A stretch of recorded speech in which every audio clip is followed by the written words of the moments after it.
Ghosts are believed to haunt locations that have personal connections to them, be it places they loved, places where they once lived, or places they once worked. Tonight we cover two such places with some famous haunts: the Indiana Dunes National Park and the Moonville Tunnel in Ohio.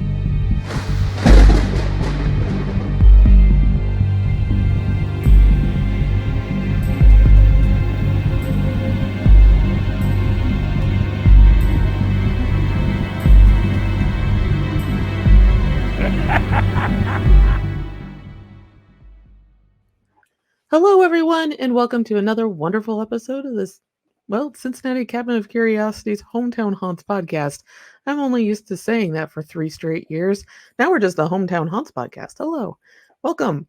I'm your host, Kat Cloco, and along with me on this expedition into the unknown are my friends Jen Kohler and Christina Wald. Woo! We're all here. It's super rainy here. How is it in Cincinnati? I did not leave the house today, so I don't know. It was rainy over the weekend. Yeah, it was rainy this Okay. weekend, but it was cool today, but I didn't actually get outside either. Yeah. Jen and I are shut-ins today. Yeah, in our basement dwellings. Yes, I'm in my basement right now. We're So all in the We're basement basement. people now. I've been sketching cute animals all day Well, that Aw. sounds fun. and painting hippos. Yeah, I've been scanning in old photos for a friend of mine. Oh, awesome. Yeah. Sorry, my Something talked to you. I did hear that. Yeah, that was not a ghost. That was my little computer mod thing that we have in all the like rooms. Alexa. I don't want to say the name because it will summon them. Yeah. So, at any rate, You ought to have like one of those EMF things behind you, because that would be really funny if it went off occasionally. Oh yeah, a REM pod would make it really. That would be colorful, but it also would, with the neon lights back here, it would be constantly going off. So, what I want is a boo buddy. Have you heard of a boo buddy? No. What's a boo buddy? A boo buddy is basically a REM pod that is put inside a stuffed animal, Oh my and gosh. it can have lights put on the animal, so it will shine if anything is around to basically trigger it. But anything breaks the electromagnetic field that the boo buddy is creating. But they also are timed to say like a few set phrases, so that you can basically leave them alone in a room with an audio recorder going a good safe distance away, and the boo buddy will go, ha ha ha ha, I'm Boo Buddy, what's your name? Or something like that. Kind of like a creepy really about that. scary elbow. Nope. And, well, I have my Christmas gift selection picked out. I mean, it's boo buddies for everyone. Right? Woo! Yeah, I just want one of those going off in the middle of the night unprompted. But we had some funny things happening around the house today. Things kept falling off of shelves off the top of the fridge. We had a mop fall down. Oh, So weird. we were joking, going, "Oh, there's a ghost in the house. Our kitchen is haunted." But no. Or the earth is just shaking. Yeah, we most likely had an earthquake, a very small one that we didn't even notice, but the mop did. But yeah, it's just been super rainy here, deluge of rain. Yeah. So That's Seattle. that is Seattle, and I already own a raincoat. I'm glad and rain boots, so I'm dry. But yeah, others aren't.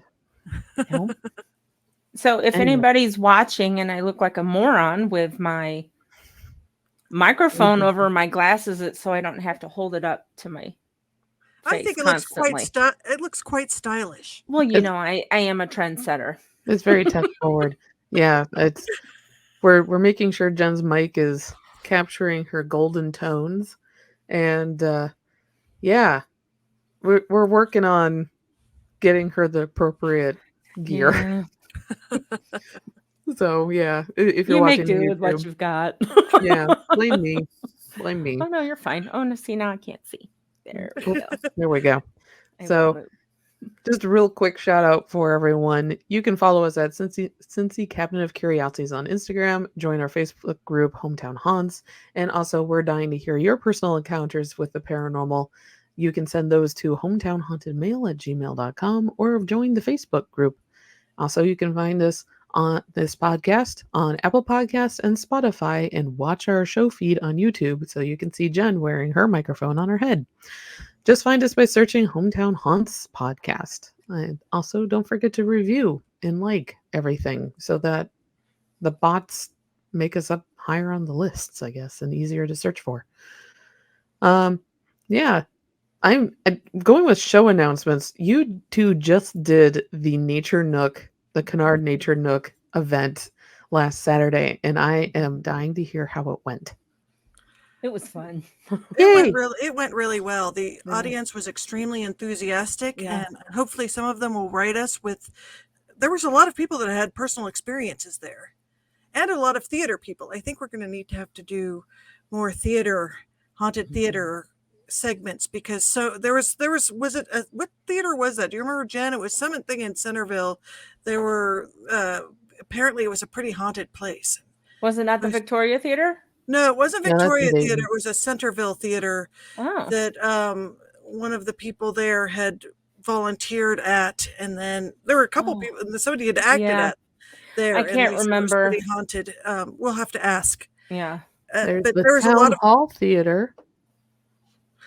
It had the word Centerville in the title. There's the CHS Performing Arts Center. Maybe. Well, I'll ask Katie, because we can find out, what it was. But it was a lot of people there had personal experiences, and the more people that told them, the more people stood up and said, "Oh, I had experiences." So there was a lot of people that had experience, and they loved the coloring sheets. A lot of people were coloring, and people liked the drawing, which it's always hard to tell when you're live drawing. But Katie said there was one kid that was taking lots of photos. Yeah, if you draw, I think you inspired that kid. That's great. Well, I think it's one of the few things, like when an artist is doing an event like that, people don't get to see that much live drawing like that, and kids love it. And it's a lot. I always do it at school visits because it breaks the ice, and although sometimes it breaks the ice a little too much, and it's almost like a riot of screaming children. But did you take any pictures of your drawings? I didn't. I did not take any pictures of them. I suppose we could ask if they got any. Yeah, the Oxford Light one turned out really nice. I need to see pictures of all these things. It was really fun. We had people, like I said, it was great to have an enthusiastic crowd, because the night was pretty cold and rainy. Just as Jen had said, how it's perfect for a Halloween night. For scary stories, definitely. And I wouldn't have minded being outside because I was hot. I'm always it wouldn't have been now. I was glad that it was indoors this year, because it was quite windy last year when you were doing your storytelling. Yeah, that's why we moved it. We had planned to move it indoors and reserve the Nature Nook back in April. Oh, wow. And did you do the ghost walk? Where anybody did do that? They did do the ghost walk. Yeah. And we had a nice table of merch, and yeah. There was this one little girl. She was so cute. When we were asking questions, she had to be about 5, I think. And she's like, "When are we going to get to go on the hike?" I said, "Are you bored?" "Yeah." "You want this to be over?" "Yeah." You can't beat the honesty of kids. They're super blunt, super to the point. Like, little dude will tell me to be quiet. He's like, "Mom, it's time to be quiet." Well, it was kind of exciting, because a lot of times, a lot of groups, you don't get a lot of questions. Yeah. Even at CXC, as big as those groups were, I guess people lined up for questions, but it feels like you don't get the enthusiastic questions at a lot of stuff. Especially like if you're talking to college students, it's always great when you get them energized enough to ask questions. And so it was pretty cool that we had people of all ages, actually. Adults, teenagers. And a lot of them participated in the discussion. So it was really inspiring. It was great. So if you come next year, perhaps, I can draw the whole time instead of just drawing every other story. Yeah. And there was this one lady, she had I think she might have had a poltergeist in her house or Yes, something there were some because people it that had. was throwing things at her. So it's just like, oh, that's I wanna scary. hear these She had actually stories. had ghost hunters at her Yeah. house. Ooh, You I know wanna what? hear about Did her we get encounter her there. name? We should have gotten her I name. gave her my card, and she's supposed to Okay. email me. They Good. bought a book too. They bought a Oh, book good. for their Nice. grandson. Yeah. I So love hearing stories about people who own haunted locations who have had them investigated Mhm. mhm. because it adds an entire new dynamic to the haunting. Because you're Yes. you're taking it seriously enough that you're Mhm. asking people to come in and investigate Yeah. who may or may not know what they're doing. But sorry, been with plenty of different teams, um, and, different skill levels and everything. Some are super tech heavy, like with the REM pods that we're talking about with the Boo Buddies, and some are way more Mhm. old school with, like, candles and compasses and Oh, notebooks. wow. So, that's what I'm meaning. There's a vast variety of how people investigate. So, I Yeah. love like, my, Mike's aunt owns a haunted theater in Indiana, Ooh. Oh. and she'll tell me whenever she has an investigative group in looking for the ghosts, and she'll share with me what the results are and everything, and we do Mhm. not we just keep it to ourselves, and, it's interesting seeing if we get patterns in what's being reported. That's more Mm. what we're looking for is, are these investigators finding similar ghosts in similar places, encountering similar stuff, or are they not? Like, and we have like a year's worth of data. Oh, Oh. cool. So Now, how come we didn't visit while you it's were pretty here? far away. Oh, okay. So Like up oh, north, I way up kind of north? forgot to ask. It's amazing how Indiana is actually not that small a state. It's Not. not. Yeah. Which You brings know. us to our first topic of I tonight. know, I know. Well, I guess we have to finish up announcements because we will Yeah, be we at do. the Lane Library on the 28th, and Yes. you'll be beaming in. I will be Yay. beaming in. We will have it. We should do it like a seance where we sort of have you like kind of come in like some sort of. Be Madame Leota. I know. Should I get a witch's hat? I have one. I might have two. Let me. Okay. If I have a sparrow, I'll give it I to mean, you. I know Horaphnian Hedge in northern Kentucky has witches' hats. I mean, I don't need if I had an excuse to go there, that'd be great. I now need a blue wig. Mm. Mm. Mm-hmm. Blue lipstick. Well, Be I Madame think you could Leota. totally pull it off when we started the podcast, you had blue hair. That is true. I did. Did you? Blue, So then it went to green. I So like the blue hair. You should, Yeah. I yeah, know it's I probably like a it. pain to maintain, but It was Yeah. tricky to maintain. The blue is a delightfully stubborn color for Mm. hair color, blue and greens. So my favorite was I had universe hair where the roots were purple and the ends were blue, and it Oh, faded fun. between the two. oh, Yeah. that'd be And if you cool. put glitter in, it just looked like the universe. So that was really fun. That one was super hard to maintain though Yeah. because I can of the imagine. color bleeding. But yeah, it's yeah. But for Halloween, maybe you don't have to maintain it that long. I'll wear a wig. Wigs are better. Yeah, Wigs are way better for like one night funky colors. So exactly. yeah. So also so October 28th is our hometown haunts live at the Lane Library, like Christina just mentioned. But also March 2nd, 2024 is the second annual Frogman Festival in Loveland, Ohio. And you can find more information about that at frogmanfestival.org. So that will be fun. First year was great. So many cryptid cosplayers. I am hoping we see the Fresno Nightcrawler again, Yes. and with the squeaky shoes, Mm-hmm. and their friend, what was it? They had a sit. Mothman Owlman? Something. Oh. But they had Which the Mothman, and then they had which was the other one? They had. The Fresno Nightcrawler. Well, I remember that one, but wasn't there a third one? I mean, besides, there's obviously the Frogman. Frogman. Were there Bigfoot ones? I didn't see any Sasquatches? Bigfoots. Okay, no Sasquatches, Bigfoots, Nope. or Grassmen. Not Nope. Big Feet? Nope. That's starting to sound Hobbit-like. Big Sorry. feet. It is starting to sound Hobbit-like. Bad joke. Bad joke. And of course, you also have here in your announcements about your comic. Oh yes. So if everyone is interested, wow, that sounds forceful. If you, the listener, are interested, I write a post-apocalyptic monster comic called Spiritus Maximus. It just returned after a 4-year hiatus from Webtoon. So it's free to read. You just need a Webtoon account to do it. And it's just it's actually Spiritus Maximus Resurrected, because Ooh. they actually, Webtoon made my account on not hiatus. They retired it because Oh, it no. was so Wow. inactive for so long that I could still see it. I just can't update anything.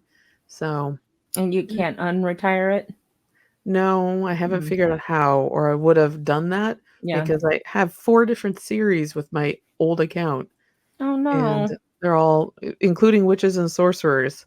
Yeah. So it got retired or closed. I can't access it for whatever reason. Hmm. So I have a new account. It's just Red Cat is the artist name, and it's Spiritus Maximus Reloaded. So it's fun. How I am exciting. enjoying working on comics again. It's been 3 years since I've actually written in illustrated long form comics. I've just Nice. been editing and Yeah. writing that way and being part of that creative process, but not actually drawing anything. So that's been cool. Yeah. Yeah, that's Yeah. very exciting.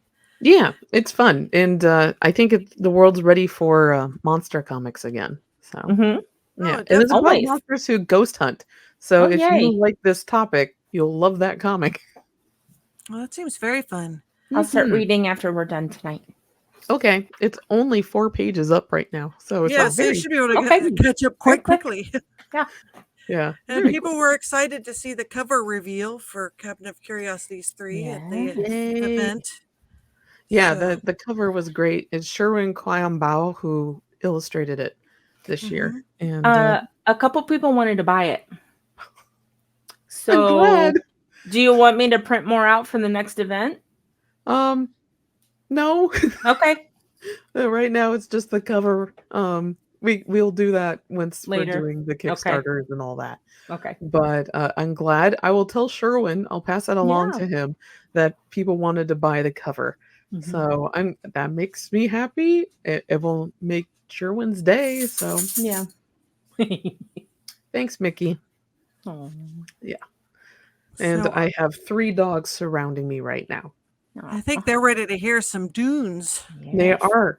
So I do have to ask, have you ever heard of Diana of the Dunes? Mm-mm. No. Oh man. So I'm excited to share this story because this is a ghost story I grew up with. Mm. Oh. So and asking Mike about it, he's from Chicago. I'm like, have you ever heard of Diana of the Dunes? Because he grew up in Chicago and then later in South Bend, Mishawaka, Indiana, and he was also in Cub Scouts, and he's just like, no, never heard of it. I'm like, seriously? Because we talked about this when we would do around the campfire, Mhm. because Oh, we would yeah? go visit the dunes before it was a national park, and we talked about this with the guides and everybody, the Wow. rangers that were there. So I was stunned that he's never heard the story. So I was telling him about it over dinner. So sources for tonight's show is Fox 59, National Park Service, Wikipedia, Weird Indiana, Diana of the Dunes, The True Story of Alice Gray by Janet Zinke Edwards, findagrave.com, and the podcast National Park After Dark, which if you haven't listened to it is really fun.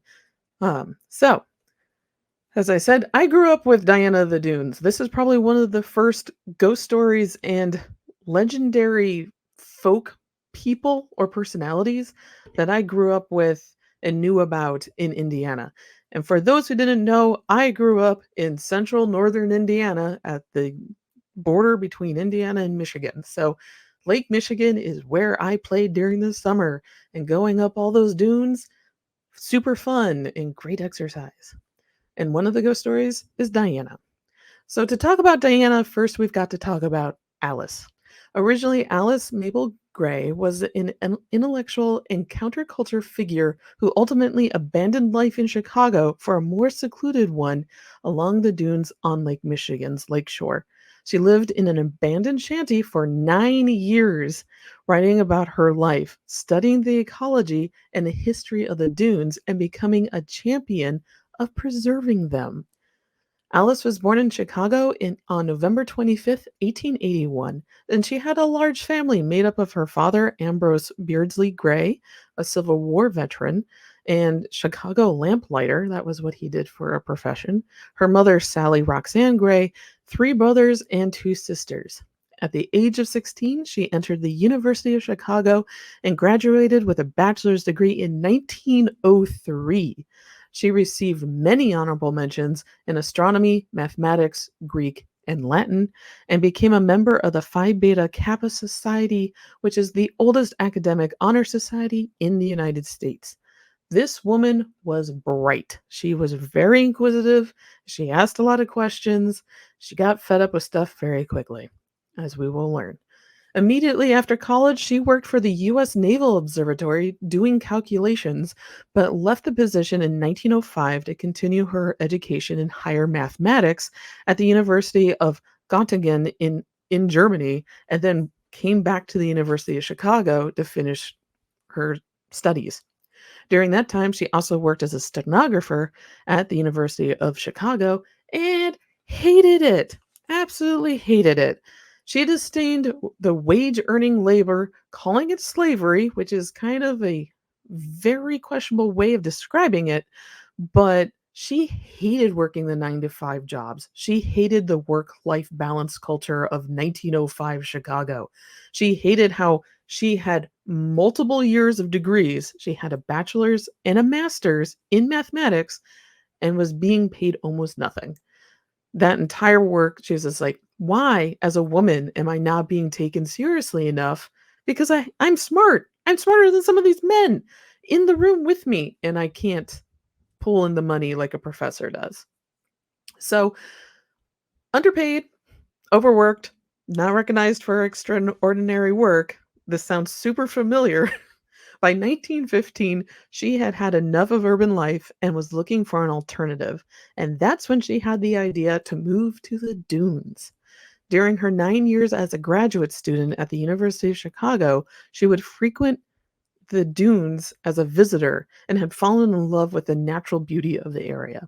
It's not hard to get to the dunes contemporarily. Like right now, you can take the South Shore line over to Gary or to Michigan City, get off of the line and walk to the dunes. It's probably only maybe a mile trek up north. I don't know if that kind of infrastructure existed with the South Shore. I assume it did because it's a really long running commuter rail, but it must have. I'm answering my own question as I'm talking because she continued to visit Chicago. So that she must have taken the South Shore. We called it the push me, pull me, by the way, because it could go back or forth without an engine. But at any rate, yeah, the South Shore Railroad was right there. All right. So she had fallen in love with it and visited multiple times while a student. And now at the age of 35, she's like, F all this, I'm out. And she just quit and she took all of her belongings, sold what she didn't need, and moved to the dunes, which, although there may have been a railroad, it was inaccessible by car, and very few people actually lived in the dunes. Mostly older men who were dune hermits. So having a mid-30s woman become a dune hermit with them was very strange, and that got people's attention. So we're going to talk about the shoreline a little bit. Since the late 1800s, the Lake Michigan shoreline had become more industrialized. U.S. Steel had acquired the dune lands in Indiana and had started construction on a steel production factory. The company had also developed Gary, Indiana, along with 7 miles of the lakeshore, kind of going to Chicago from Indiana, the Michigan City, Gary to Chicago.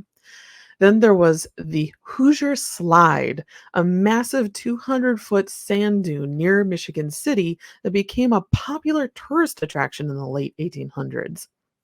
However, The sand that came from the Hoosier Slide made beautiful blue glass, and the Ball brothers, as we know as the founders of Ball State University in Muncie, Indiana, and Harmon Gray Glass Company, created the Ball Blue canning jars and Harmon Gray Blue insulators. These industries slowly mined away at the dune until it was completely used up in 1920. Because of the issues with the steel and mining, conservation activists had crusades to save the shoreline from more damaging development, and Gray, as in Alice Gray, was joining this effort to save the dunes. So if you can imagine, these dunes are being eaten up by companies that still exist to this day in these locations. We actually looked it up. The U.S. Steel plant that is located just next to where her shanty was located still exists and is operational. So there you go. It's things don't change. It's been over 100 years. So in October of 1915, Gray moved to Dune County, or Dune Country, sorry. There's no Dune County. Haha. That'd be cool though. Dune Country in northwestern Indiana. Finding an abandoned shanty along the lake, she named the Driftwood because just like it, she was driftwood. Everything was made of driftwood. She moved in along with what few possessions she had taken with her from Chicago. She survived off of berries and fish and fixed up her home with the driftwood found along the shore. She read extensively there and also journaled as well, and was able to make a trek to the lakeside community of Miller, Indiana to visit the public library there. And she was quite a common scene or sight in Miller to see. She would go there, buy stuff, go get library books, and then walk back. Gray was also able to visit the Chicago as well and the museums there, and that's probably because of the South Shoreline.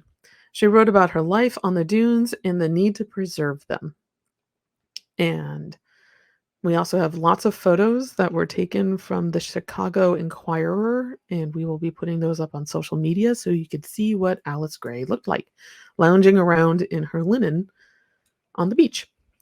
After she survived her first winter there, and oh boy, our winter is bitter on that beach.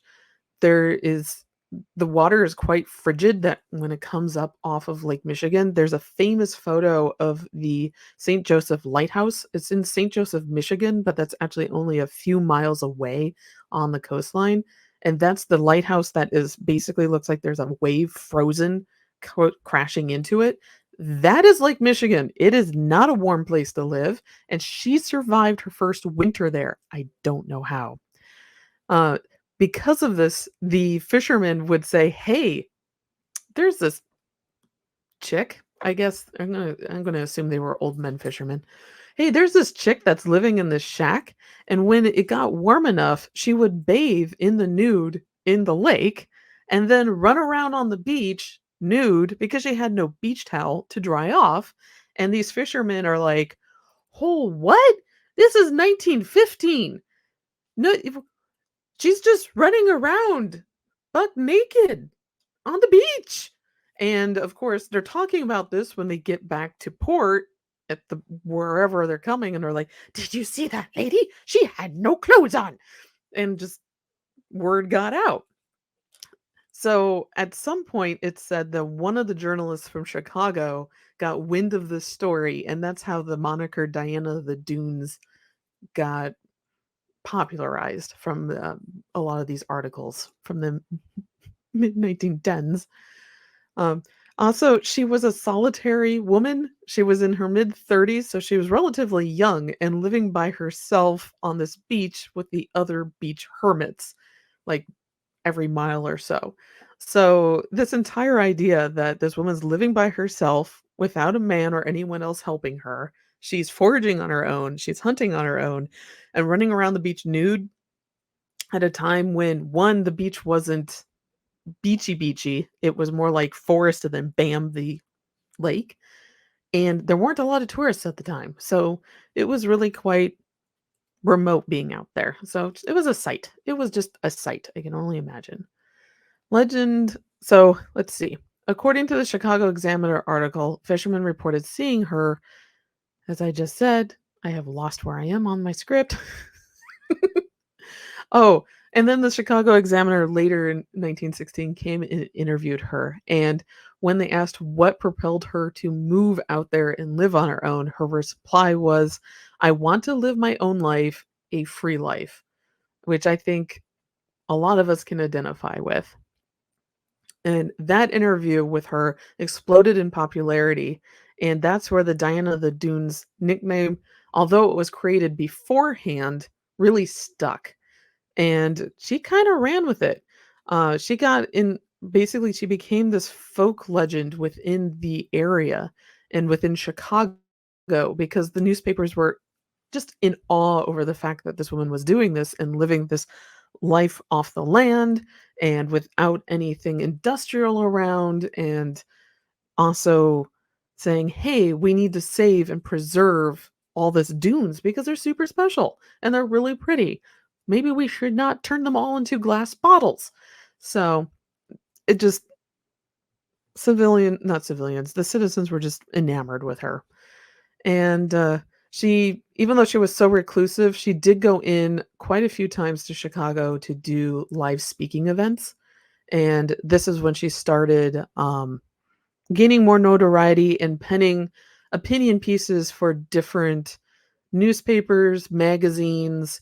One that we do have saved is a Prairie Club bulletin from 1917 titled Chicago Kinland, where details the need to preserve the dunes for their beauty, their spiritual power, and the significance to the ecosystem.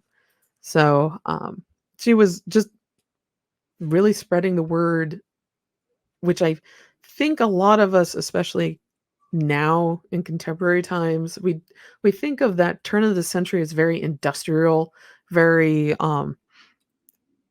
big gilded age, and we kind of forget that there are people like Audubon that existed at the time that were trying to save and preserve these areas of the land. I don't think their stories get told quite as often as they really should be. I think it's being told more than it used to be, but I had no idea that Alice Gray did all of this. I just knew her as a ghost. So I'm kind of amazed at the amount of work she did back in the 1910s. In 1920, she started a relationship with Paul Wilson, a local fisherman and carpenter who had a notoriously bad temper. They first shared the driftwood shack, but soon relocated to a home they called the Wern's Nest in what is known as Ogden Dunes, which is now where U.S. Steel is right next to Ogden Dunes. In 1922, she got herself involved in a murder mystery. A body of a man was found near the Wern's Nest. It had been beaten and burned, and local officials suspected Paul Wilson of the man's murder.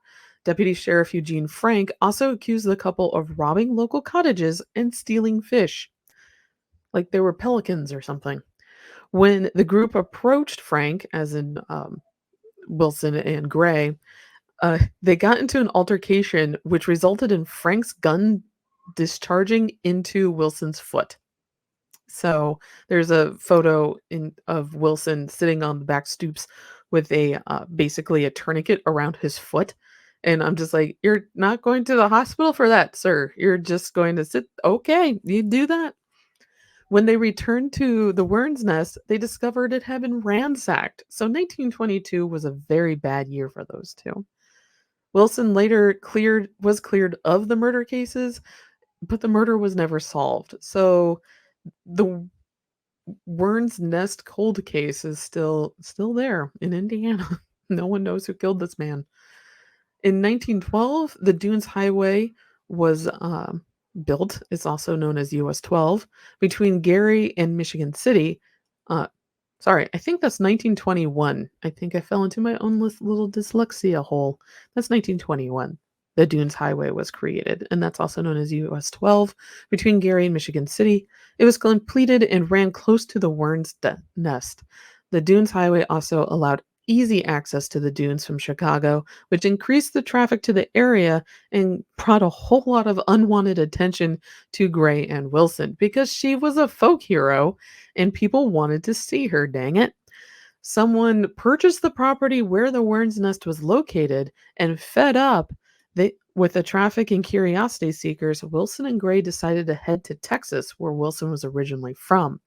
Originally, they were going to float down the Mississippi River on their own 20 to 24-foot boat that they had salvaged. However, only after a few months of being gone, because they were just like, peace out, everyone, we're going to Texas, they came back to the property owner and requested to be able to move back into the Word's Nest, which they were allowed to do. In early 1925, Gray fell ill from kidney failure and refused to be hospitalized. She died at the Word's Nest at Ogden Dunes on February 8, 1925, from a uremic poisoning. She was only 43 years old and is buried at Oaklawn Cemetery in Gary, Indiana, with a headstone reading Alice Gray Wilson. It is unknown if Gray and Wilson were ever formally married, but she did take his, or at least somebody used his last name for her headstone. But that's where she's buried. She also had wished to be cremated, which was something that was done at the time, and be her ashes sprinkled around the dunes. But that last wish was not actually granted, and she is buried at the cemetery. There are rumors Gray had 2 daughters with Wilson. This is something I saw a lot when I was rereading a lot of the stories. However, this seems to be a mix-up with the children Wilson had with his second wife after Alice. His second wife was Henrietta Hesse Martindale, and Wilson and Martindale were married in 1926 and had 2 daughters, Diana, who was born in 1928, and Henrietta II in 1929. Like, her mother was known as Hesse. So Hesse and Wilson lived in Michigan City, where Wilson built furniture.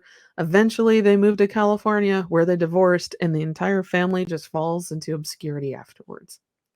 So that is interesting. I actually found, it's not actually hard to find,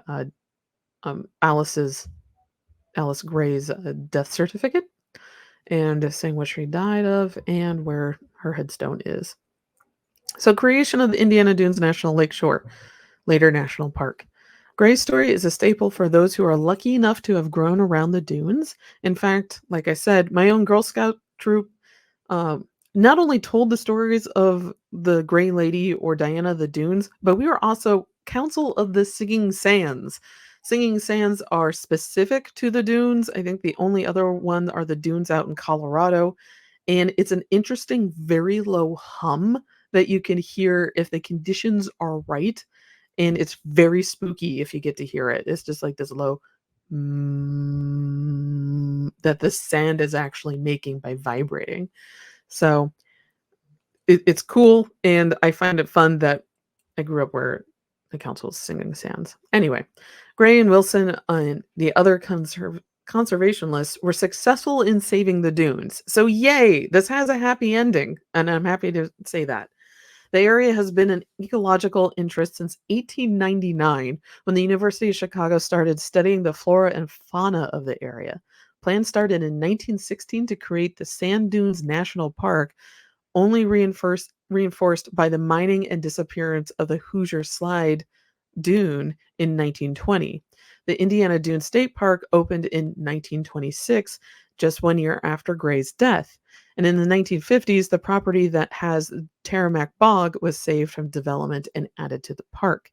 In 1966, the Indiana Dunes National Lakeshore, which is what I know it as, was authorized by Congress, later made into the 61st National Park on February 15, 2019, 94 years after Gray's death.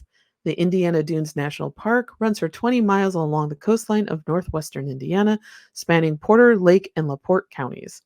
There's also evidence of Hopewell culture here, and 5 ground mounds or earthworks have been documented in the area.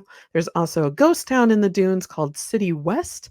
It was established in 1837, but failed later that year due to a national economic panic. In 1850, a forest fire burnt down what was left of City West, and now there is a pavilion there in the park where that city used to be. There's also Diana's Dare. In honor of Alice Mabel Gray, the park has a hiking challenge called Diana's Dare, following the trail that Gray used herself while living in the dunes. It is 0.8 miles long, along the beach and through the dunes of the Park of Dunes section Trail Loop 1. Climbing dunes is surprisingly tough work, and I want to remind everyone who visits, please stay on the path, as you can fall into an acute sinkhole and you may die. So it's really difficult to get you out of a sinkhole.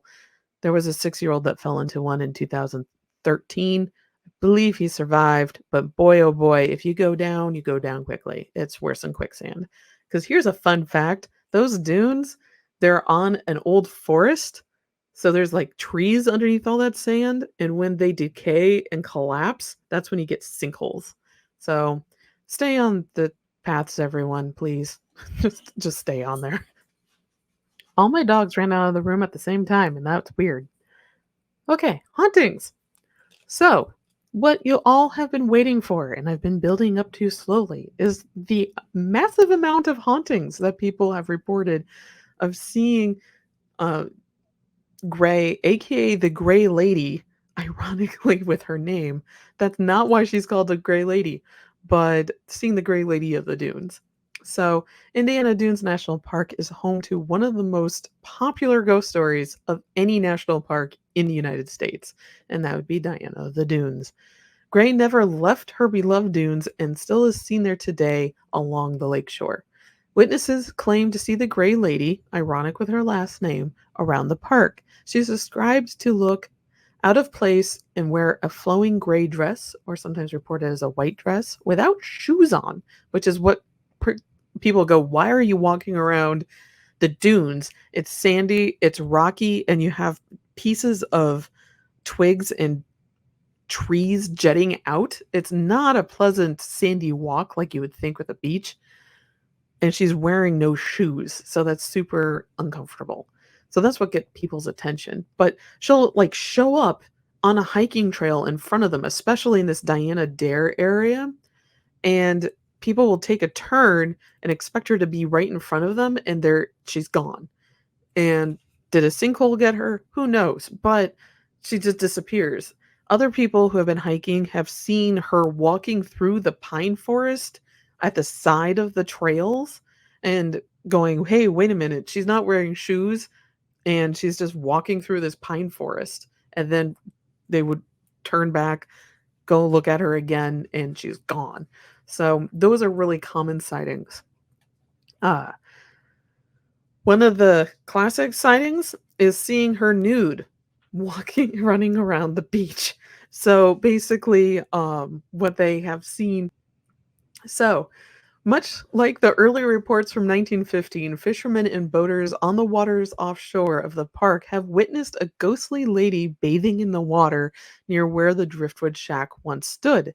Others have witnessed the phantom also running up and down the dunes nude. That's pretty attention getting, since it's super illegal to do that now. This is very common ghost story, and like I said, I even heard about it when I was camping at the park. Hikers in the park have reported following the strange woman as I sit on the trails, and also they have witnessed her literally floating over Lake Michigan. So that has to be spooky, and people will see her in the day or at night. So she makes herself known real well on the park. Some stories have erroneously point to Wilson, her common-law husband, as her murderer, which I discovered researching this. There's a merging of the 1922 murder outside of her house with that of how she died. So it's only been recently when the book was written around 2010 where a lot of Alice's life story got sorted out more. So the stories that I heard growing up was that the Gray Lady, or Diana of the Dunes, was, of course, I heard about how her ghost ran around naked on the beach, but that she had been the daughter of a very well-to-do Chicago businessman who decided to shirk all of her worldly possessions and live among the dunes, which is not true. Her dad was just a day laborer, not just a, but a laborer, and he lit the lights around Chicago. He actually got apparently very injured while working. He got severely burned one time. So right before she started college. So It was a dangerous job what he did, but he was by no means an extremely wealthy man who she was running away from, basically. Also, there is allegations that Wilson was very not only hot-headed but abusive, and that he may have killed her, or that the amount of trauma that she had gone through had caused the kidney failure, but that most likely is not it. Since no autopsy can be done, we will never know. But those are erroneous reports. He did not kill her. She did not run away to go live in the dunes because of some jilted lover. She really just wanted to be alone. She was an independent woman and was unsatisfied with urban life. If you're interested in learning more about Alice Mabel Gray's life, please read Diana of the Dunes: The True Story of Alice Gray by Janet Zenke Edwards. Came out in 2010, and it not only goes into a deep dive with her life even further than what I've done tonight, but also includes excerpts from her own journal entries in the back half of the book. So please check that out if you want to know more about Diana of the Dunes. And with that, I turn it over to Jen and the Moonville Tunnel. Well, first, I have a question. When you were there, did you ever sense her or see her? Yeah. No. I was too busy, like, roasting marshmallows. And there's also every summer, near the end of summer, a massive fish die-off. It's just the type of fish that live in Lake Michigan. So we were usually hiking that time of year, and it got really stinky. So I was kind of trying not to walk on fish corpses, and I was Ew. Ew.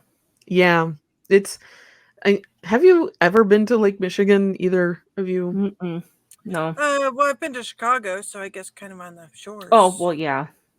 But not like you. No. There not in the wilderness. I've always wanted to see the dunes, though. Just the city part. Okay. Yeah. It's well, Lake Michigan's very pretty. I love it a lot. It can get very stinky, as I just said. But and there's a pretty shallow of the Great Lakes. I think it's the most shallow, if I remember right. Superior is the deepest. But Michigan's pretty cold, especially in the winter, and it makes a lot of lake effect snow for Michigan in northern Indiana. Yeah. So there was many times that I would go trick-or-treating in snow pants. So I'm familiar with the lake effect. I'm familiar with the lake effect snow from being in Rochester for a few years. Yeah. Oh yeah. It's not as much as Rochester would get. We would always go, wow, 3 feet in a day. That's bad. And then we would learn about Rochester getting like 6 to 9 feet. And we're like, whoa. Sometimes it skipped us. It would hit Buffalo and then go to Syracuse.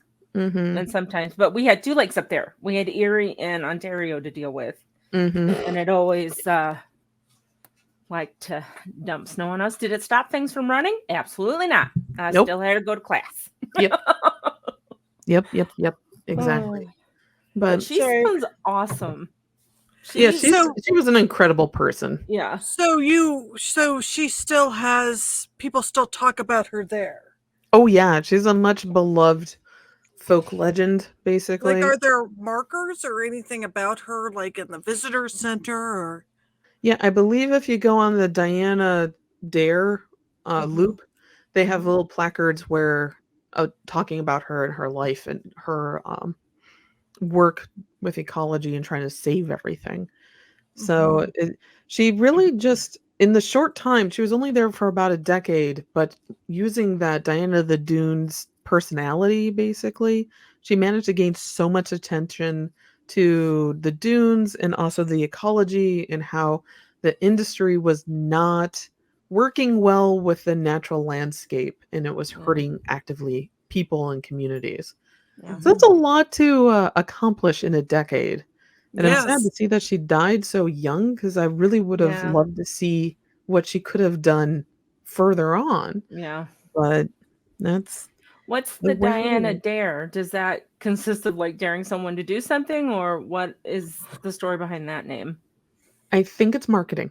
Marketing. Okay. Yeah, because when you look at the sign too, it has a woman with really long hair and a really who's really thin and a big flowing dress behind her, and she's making like this wellness V-shaped thing with her arms, that kind of Which is not pose. the Diana No, of the Diana was a DUNES. Yeah. short woman Mm-hmm. with a bowl cut, and she was stocky, much like myself, and she famously wore a two-piece linen dress top and skirt outfit, and then Awesome. walked around bare feet.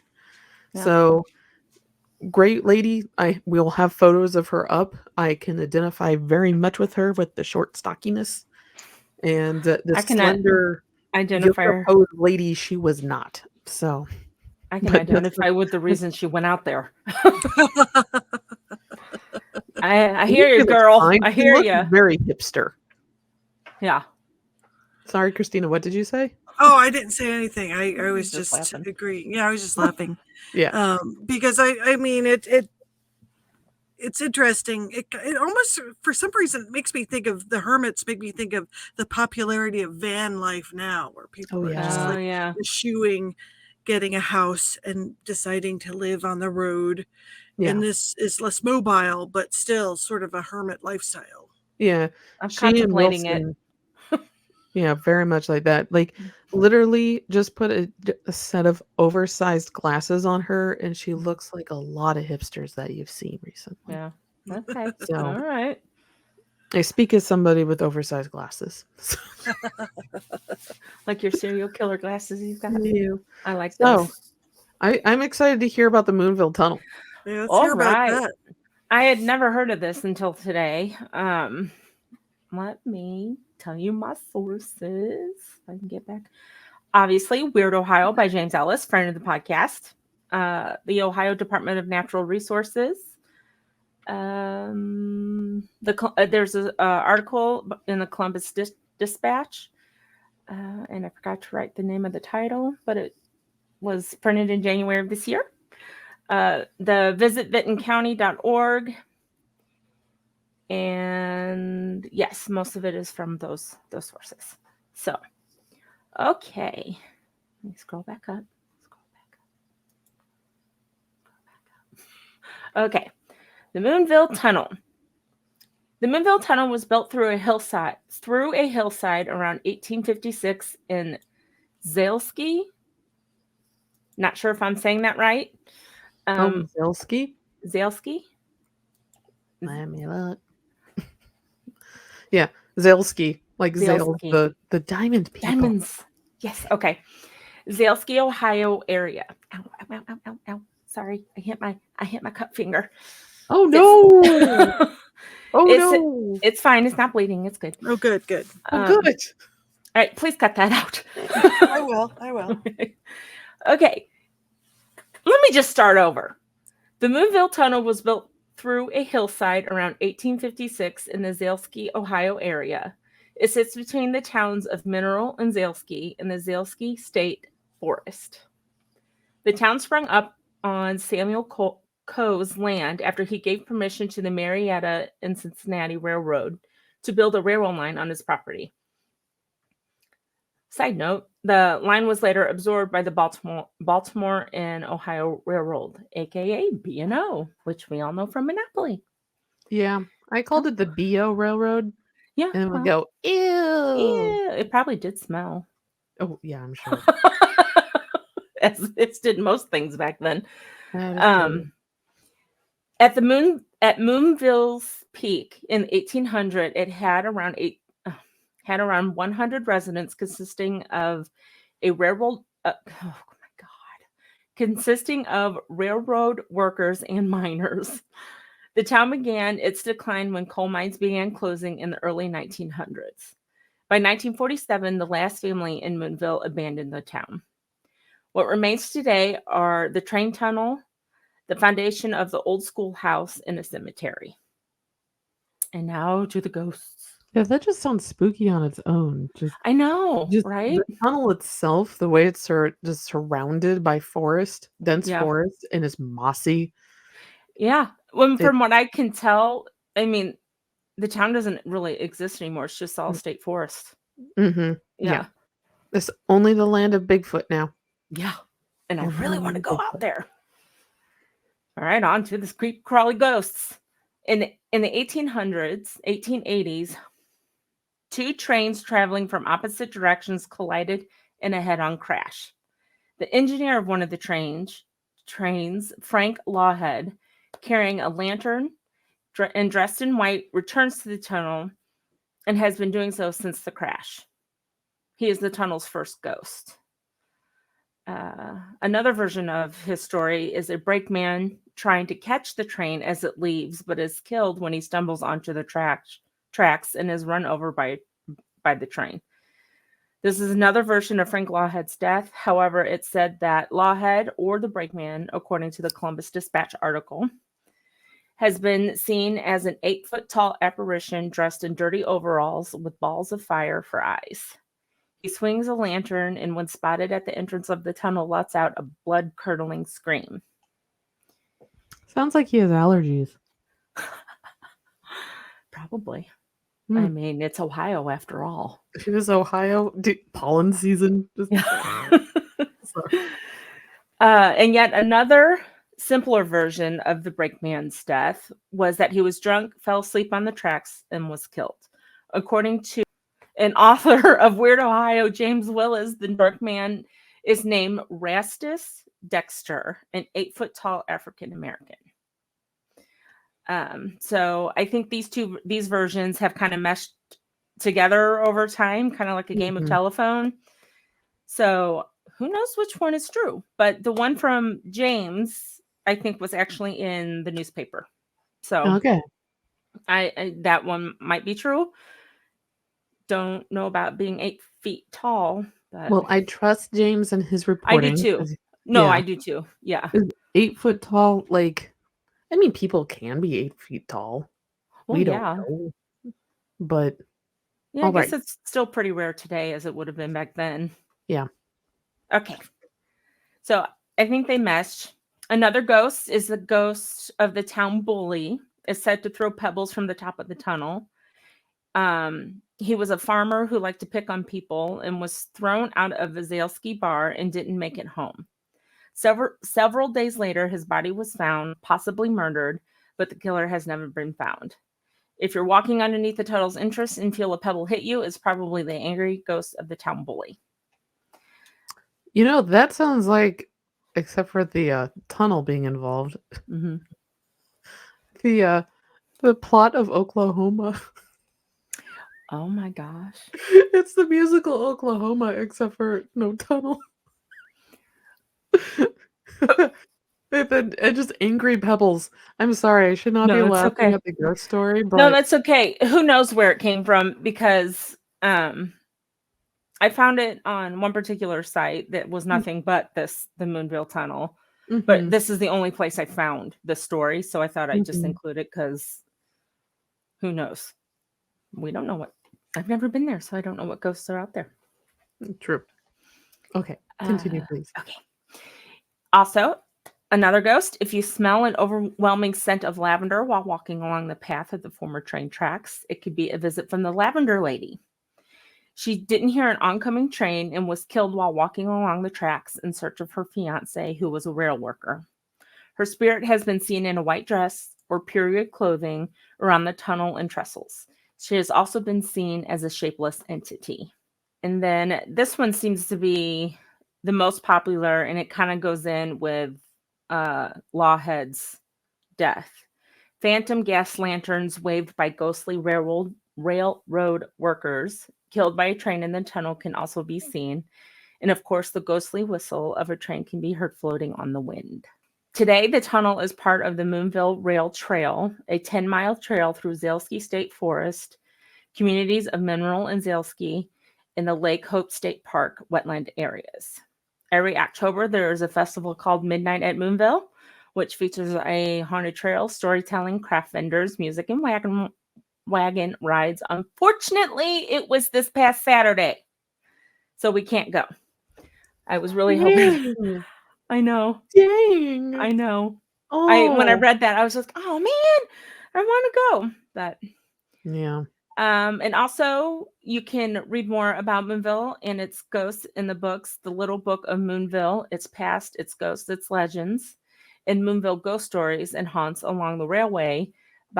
Both books are by Jeanette Quackenbush. And I do believe she also does haunted hikes. Ooh. And there's one October 21st, 28th, and the 31st. And you can go to moonvilletunnel.net, or there's a Facebook page, and we can put that in the show notes. There's links. Okay. And that is the Moonville Tunnel. Oh, Sorry, I that couldn't sounds, talk tonight. it's all right. It's My we God. I have love a lot the of name discussion. Moonville. I know. Yeah. I So yeah, think Hmm? I think the reason it's Moonville is because the way the moon, the full moon would shine on it or something like that. I didn't look too deeply into that. Sorry. Mm, it's all right. I know we passed it when we were going to the Anchorage last Okay. year. We would Okay. have passed where the Moonville Tunnel is. There was a lot of paranormal Oh. things. I was just like, "Hey, it's Athens. Hey, it's Mhm. Moonville. Hey, it's the Silver Bridge." And Mhm. we couldn't go to any of them. No. There's We did never go to the enough mound time. though. So Yes. Yes. in Anchorage. But Well, and yeah. I guess Athens students that was a place they would go. Now, can you imagine back in the day before it was a state forest, just Mhm. going camping there and Oh hanging yeah. out there? Yeah. It would have been super creepy. It would have Oh been. yeah. What I I'm mean, kind of glad about is that this is a haunted train tunnel that you can visit mhm, and potentially encounter something at, mhm. versus the Tunnelton Tunnel, which is in Indiana, which is still a live railroad. Ah, So if you don't do try to that. walk on the trail You're on gonna the get hit. train tracks, you're going to get smushed. Hi, kitty. So I'm always really leery about these train tunnels Mhm, because I'm like, I want to talk about them because a lot of them have ghost lanterns and other mhm. spooky things around, but also I don't want to encourage people to go onto live tracks Nope. because it's just bad Mhm. and it's just yeah. But I'm glad that's pretty cool. I would want to walk through Yeah, that. it has a paved walkway. You can walk through it. There is another tunnel that is part of the trail. So, Yeah. Christina, you have some stories from our listeners. Yes, well, I have a hometown haunt. I'm trying to spread them out so that we don't use them all. Like, so we'll do like one a week, Yeah. so that we can preserve them. But this one, I thought would be one that would be close to your heart because you've been to Gettysburg, Mm. Yes. Have and you this. two sorry, before we start, have you two been to Gettysburg Mm-mm. before? No, No, I've not been to Gettysburg. I would We like to must go. go to Gettysburg. No. All It right. sounds like it. It sounds like it's a pretty spooky place. It is very So spooky. this is from Alicia, and she says, "When I was a teenager, I traveled to Gettysburg with some friends. We went on a haunted walking tour of the area and finished in an old building. I wish I had kept the name of the building somewhere, but I remember that it was all upstairs. Do you know what that might have been, Kat?"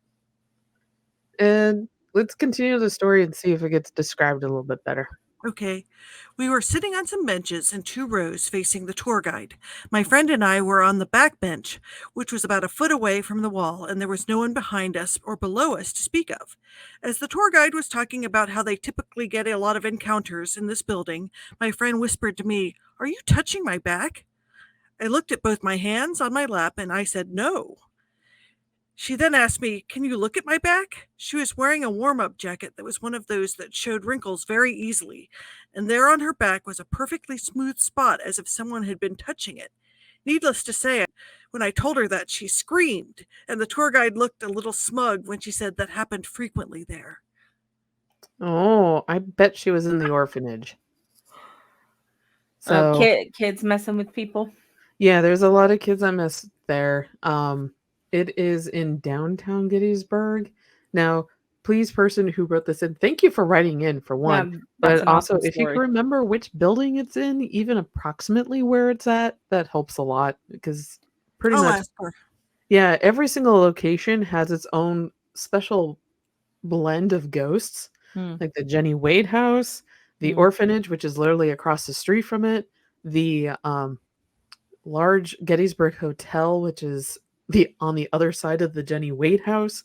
Mhm. Mr. G's Ice Cream has a lot of stuff going on in it. Across the street from that, it's oh goodness, the one where all the snipers were.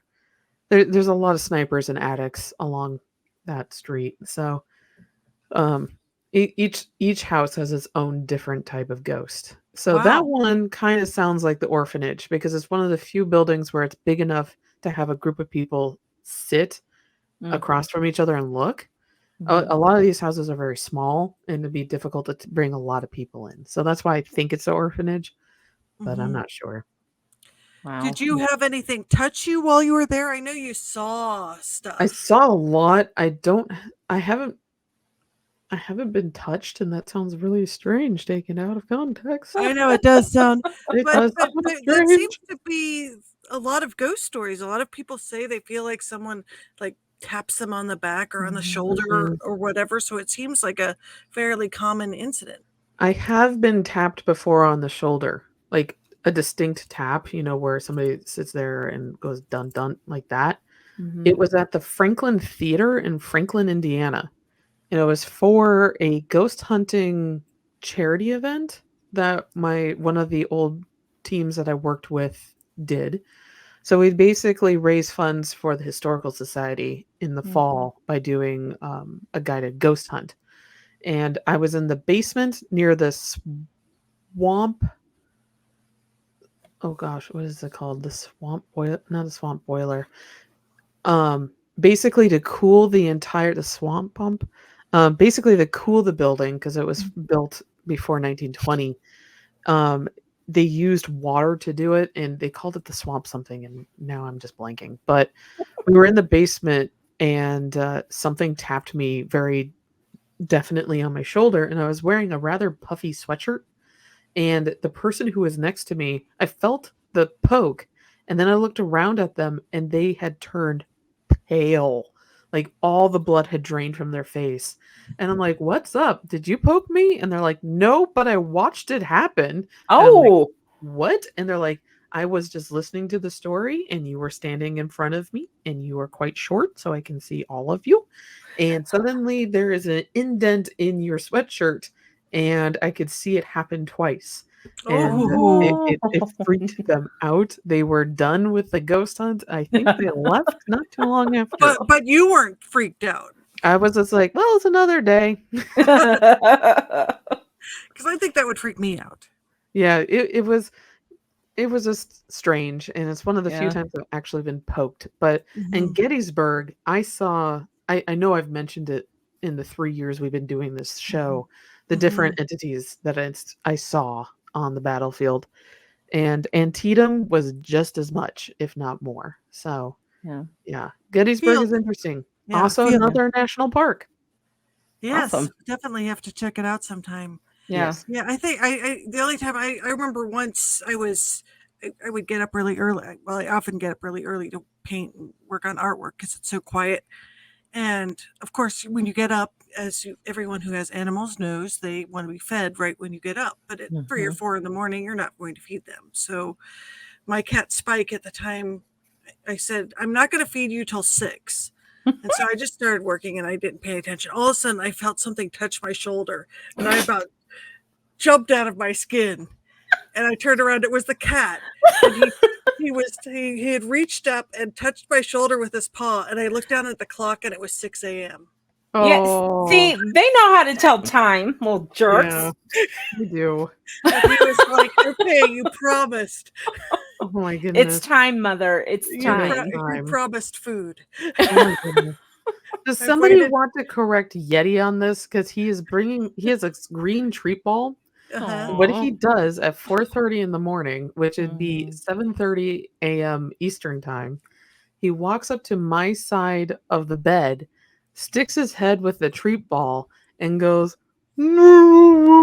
Aw. like that. But because of the ball, it also echoes, Aw. and it's like a Wookiee has just stuffed its mouth in my ear, and it's just like, "I need food." Oh Like, my gosh. it's Well, really whiny. he's a big So, dog. He probably just needs a lot of food. he does. He needs a lot of food. He is also young and doesn't know boundaries. So, Yes. I It's like a cannot teenager.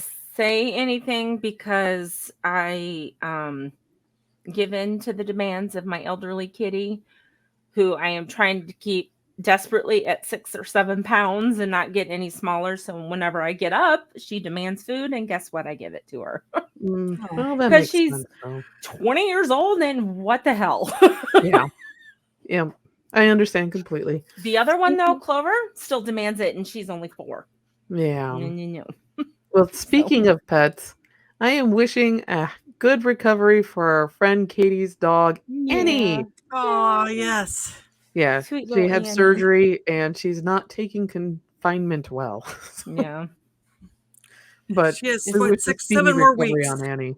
7 more weeks baby. of recovery. 7 more weeks. Good That's luck. got to be rough for You both guys. of them. Good luck, Katie. Good luck, luck. Annie. Yeah. I'm sorry. And on that note, we probably Yes. So on that note, you can follow us at Cincy Cabinet of Curiosities on Instagram, and please join our Facebook group, Hometown Haunts. And if you have a ghost story you would like to share with us, you can send it to hometownhauntedmail@gmail.com. We love hearing tales of the paranormal, and especially in national parks, apparently. We love those. So yes, please send them in. So for Jen, Christina, and myself, stay happy, stay healthy, and stay haunted. Good night. Bye. Bye.